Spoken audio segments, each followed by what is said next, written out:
can. I don't judge. But I do this job because it's one that I thoroughly enjoy. And while we travel around tonight, I hope that So the ghost walk has begun. I hope that everybody takes pictures that cause some sort of here we go. And I also hope that I made some believers. There's no going back now. But what I want you to take away from tonight most of all is that I hope you had a lot of fun. It's the reason I'm here. As you did love my tour and wanted to show your appreciation, well, I take appreciation in all forms. Whether it be through your applause, those dead presidents, and if you get a chance to get on TripAdvisor or buy it or feel like giving me 5 stars, you remember, my name is Kevin. Most of the editorial was absolutely terrible. You remember, my name is Bob. But thank you guys for spending a little time with me tonight, and I hope you have a little trouble sleeping. Thank you so much. Thank you so much. I appreciate that. Thank you. We had a good time. I appreciate that. Thank you guys. We had a good time. No, todavía no. Ellos llegaron del tour. De aquí sales y aquí llegas.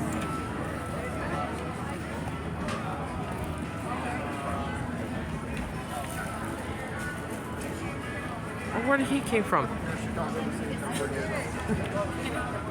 No way, it just popped out of nowhere. There's ice cream right there.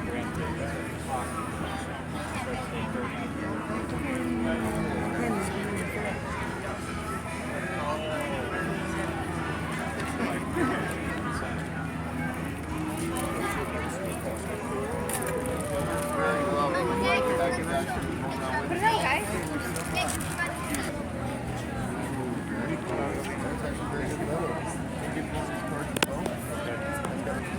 Excuse me, I got a question.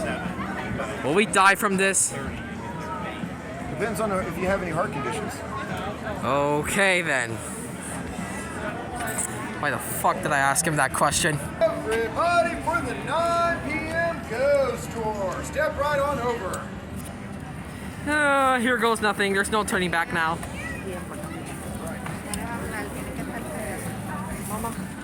Alrighty. Now I'm going to do a real quick head count here to make sure that I got everybody. 1, 2. More than 2. Okay, that's everybody. And on behalf of the Ghost Encounter, I'd like to welcome you all here to St. Augustine. My name is Kevin. I'm going to be your guide tonight and cover a couple of safety things first before we get headed out anywhere. First and foremost, it is very important that we stay together as a group because we do follow by the pirates model here. If you fall behind, you're left behind. I'm kidding. We do want to stay together as a group, though. It's very important. I haven't lost anybody yet, and I want to keep that perfect correct. Now, aside from that, if you've been in town for more than 5 minutes, you've probably seen the way people drive in our city. They tend to take those traffic laws more as suggestions than the laws that are actually in place. So when we get to a street ready to cross, wait for me to give the ever so complex signal. Let's go. To get across that street so no one gets hit by a vehicle and I don't get another ghost story. All right, now let's get to the reason we're here. Tell me, who here believes in ghosts? All right, and who here is a skeptic? It's one of those benefits of multiple personalities. But it is actually okay to be a skeptic because a skeptic is just a believer at heart. It's the reason you're here. You want to see that undeniable proof of the existence of spirits and ghosts. Well, I do hope to make some believers out of some of the skeptics here tonight because I brought with me evidence that was gained at many of the locations we're going to visit. And also brought with me tales of the darker side of St. Augustine I'll be sharing with you along the way. And before we get headed out on this journey, though, I do want to cover some of the basics of paranormal investigation. I'll be covering this a couple of times tonight, and to get things started, we're going to start with the most basic, taking those pictures. Flash or no flash, doesn't really matter either way. That's just a matter of your own personal choice. The only real suggestion I have to give you is that when you do take those photos, take 3 in a row of the exact same location. That way, when you go back to look at those pictures later, if one of them looks a little different from the other 2, well, there's a pretty good chance you might have caught something paranormal, and Wait, you so might you can't want to record? take a closer look at it. But I do believe that's enough talk in this spot. Well, I think it's time to get a reason we're here. Tell me, who's ready to go on this tour? Woo! That makes 3 of us. Now, getting down to our first stop, Me. we're going to have to travel down this ways a bit to get over to the Castile de San Marcos. Right this way. Oh boy. I just thought it was a nice lantern. Best part is it's very durable.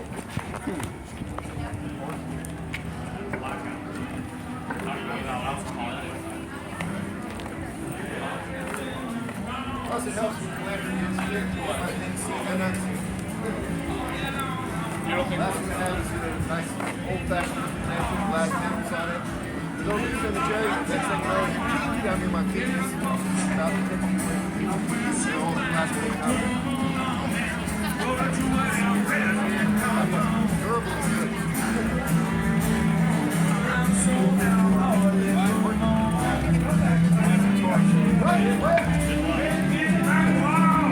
There's our stop.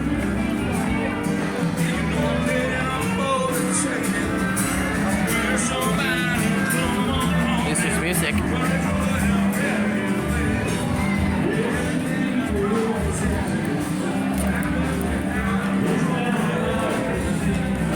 Pop up out there soon. Ah, nothing popped up. Okay.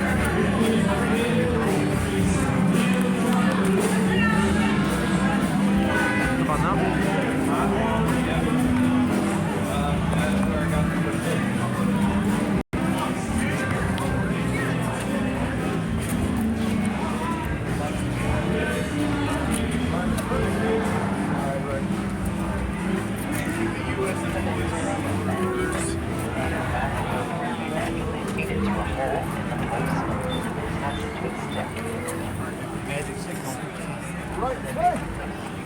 So here's the fort right there. It's pretty old, to be honest. Super old. Talking about they take it as a suggestion. This would be the street I'm talking about. People don't die in this, right? Oh, yeah. What's that? I'm saying if no one's gonna die, right? No, but if they do, it'll make a really cool story tomorrow night. Coming up ahead of us here, we do have a very unique site here in Florida. A hill.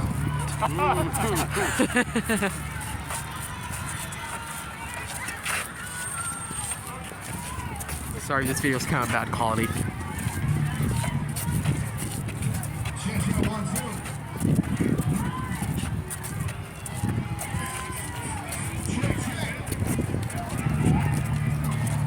all you want, it still sounds terrible.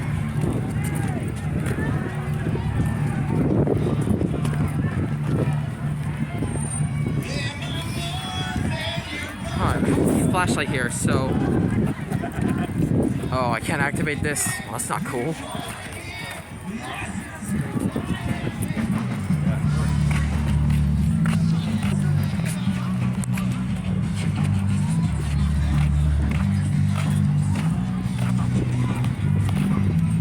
There's a flashlight. Papi, no puedes usar el flashlight porque vas a molestarlo, ¿no? Oh yeah, forgot he's the one using it. Out here is good. Okay.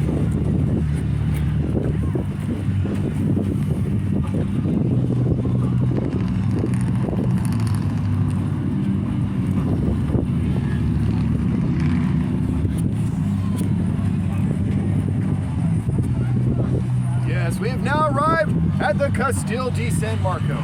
Construction for this fort began back in 1672, was completed by 1695, and is completely made of a substance called coquina. And coquina does mean tiny seashell because that's basically what it is. Tiny seashells compressed with sand and lime over time until it creates a rock-like substance. And while it's still out there in the ocean in its natural environment, well, it's pretty soft and pliable. They cut it out the size and shapes of blocks they need, bring it up to land to dry for a couple of weeks, and become solid just like any normal stone. But what makes it different from those stones is its very porous nature. Now, I'm sure you've seen it plenty of times in those movies. When those cannonballs hit those walls will shatter into a million pieces. True. With the coquina wall, however, because it is so porous, when those cannonballs hit, they just sink in a short distance and stop, doing absolutely no damage, and that's the very reason this fort has never fallen or changed hands because of the result of any kind of battle. But that's not to say this town has been attacked on many, many occasions, especially by those pirates. There have been a lot of successful attacks, but then there's been some not so successful attacks. In fact, there was a fellow that was twice unlucky when it came to St. Augustine, a fellow by the name of Andrew Ransom. And when he first arrived on our shores, it was 1683. He was part of another pirate crew. And the very few survivors from that attack were sent running with a clear message to never return. So, No big surprise, just 1 year later when he's captain of his own ship, the Cagway, he's sailing off the coast of St. Augustine. Well, he knew better than to come anywhere near this city. But the ship was running low on supplies. They needed food and they needed fresh water. Well, Ranson actually knew about the Native American village that's located just north of town, so he came up with a really brilliant idea. They would anchor their ship out there way past the bay, then taking a smaller boat, 6 of his men and himself would row it ashore, get the supplies they need, be back on that ship and gone before anybody was the wiser. Brilliant plan. Problem is, though, is once they set foot on shore, they're immediately captured by a couple of Spanish sentries who just happened to be patrolling the area. And they brought them back here to the fort to await their fate. And as everybody knows, when you're a pirate and you get captured, well, there's only one fate that's ever in store for you, and that is an execution. And one of the most popular forms of execution this time was a little thing that they called garroting. Oh. And if you're not familiar with that, it sounds like some of you might be, not to worry, I'll be very descriptive for you. Because what would have happened in one of these glorious events is they'd sink the victim down onto a seat right in front of a wooden post. Well, in that wooden post, there's going to be a hole drilled out right out about neck level. And through that hole, they then insert a long loop of rope, which is then placed over the victim's neck, pulled back through to the other side, where they then insert a long staff rope post, and then begin to turn. Jesus. Every time they turn that staff, it causes that rope to twist more and more against the neck. It is a very slow, very gruesome way to put somebody to death. Jesus. Right, what some of them were saying too. Speaking of which, also in attendance for this illustrious event were a couple of priests. And their whole reason for being there was to administer last rites to the prisoners as they passed on to the hereafter. So that meant they were actually up close and personal to see and hearing things that nobody else was really privy to. And the day of his execution rolled around. They put Ranson down onto that seat, put the rope around his neck, pulled it back through to the other side, insert their staff, and they begin to turn. 1, 2, 3 turns of that staff. It became very clear to him then that he was about to die. 4 turns, 5 turns. Well, that's when those priests, they noticed that he was doing something a little unusual. They saw that Ranson had reached down to his pocket, pulled something out that he was clutching tight in his hand.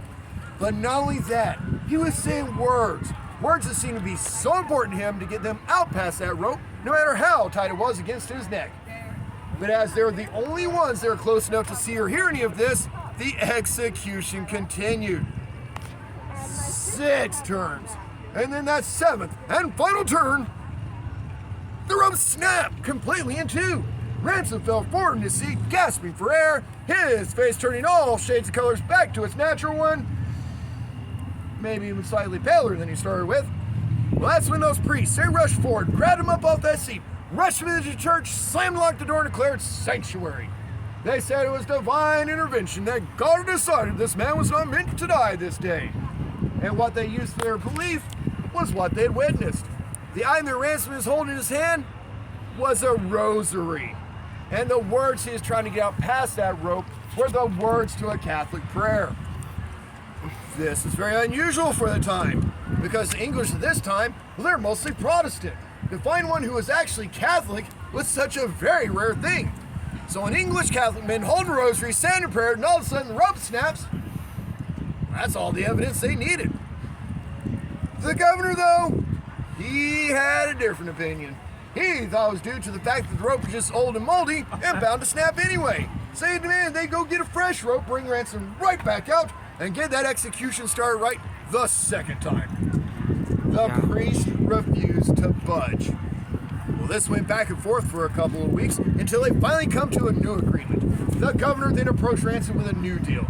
He said, "I'll allow you to live, but you can never leave the city of St. Augustine again.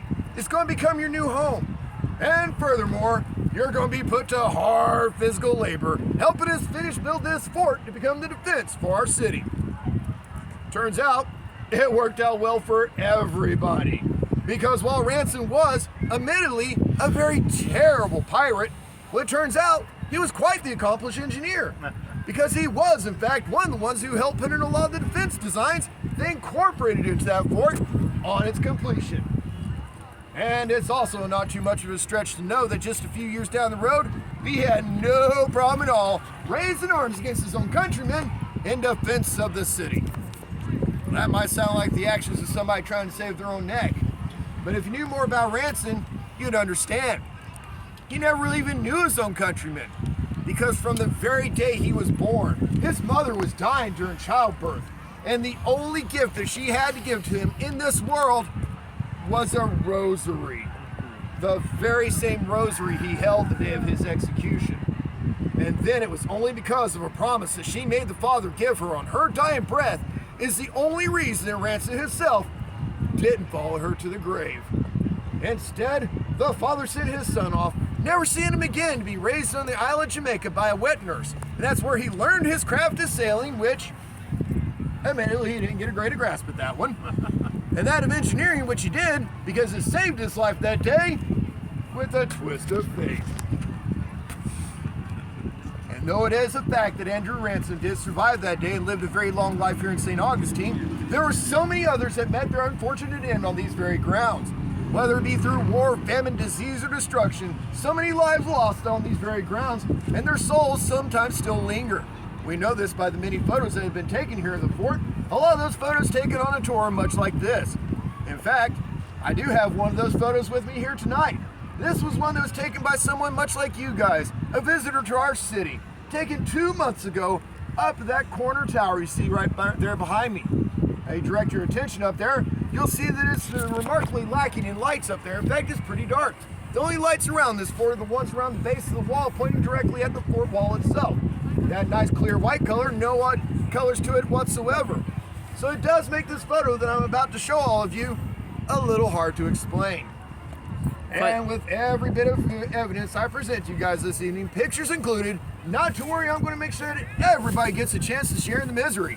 But this time around, I'm going to start over on this end and work my way around to you guys. You there?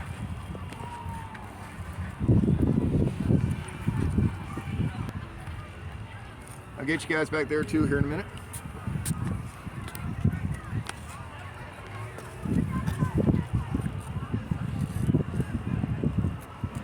And when you do take out all the possible explanations, then leaves yourself only one conclusion that can be drawn.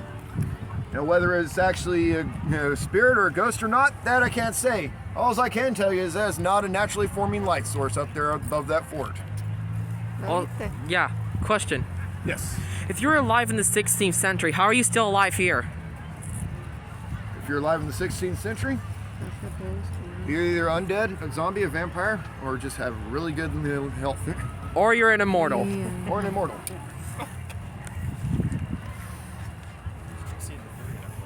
Hey Mom, I'm just messing around, you know?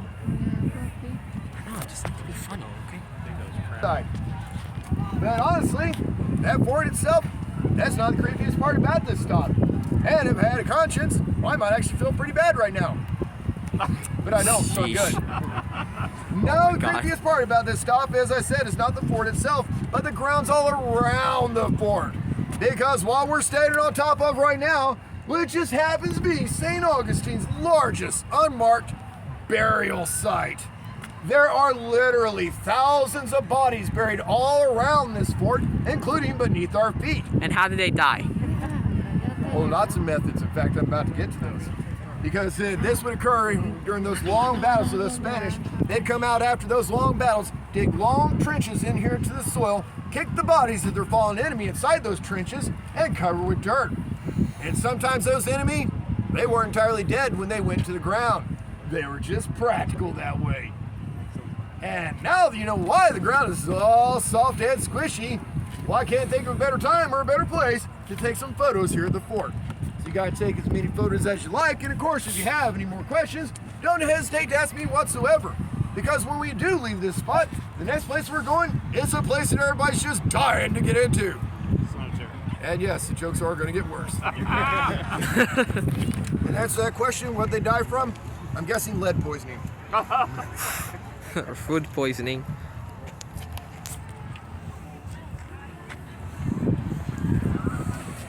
Here we go.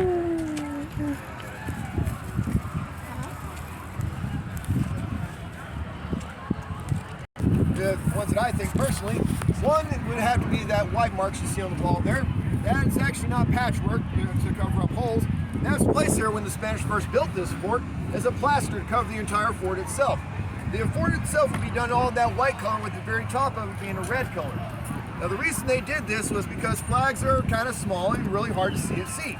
So when you got a ship sailing by, if they look over here and see this fort and see it's a white color with a red top to it, they knew this was Spanish territory, and unless they had reason to be here, they should probably just keep sailing on. But the fact that after hundreds of years some of that plaster still remains, to me that's very impressive. Now the other impressive feature is just how long this place was in service for. Because whether from one country to the next, one branch of military to another, from 1695 when this place was first constructed, it served as a base of operations for one military service or another, all the way up until 1933. That's when it was decommissioned and handed over to the National Park Service, who have been taking care of it ever since. Now I know a bunch of you are probably doing a little mental math right now, doing that in 1695 all the way up to 1933. That is a very long time for this place to be a base. Now since it does seem that everybody's ready to move right along as well, I will tell you this, when I planned this route tonight, I plan to take us from the mildest of locations to the absolute worst of the locations. So like that sidewalk up ahead, it all goes downhill from here. Right this way.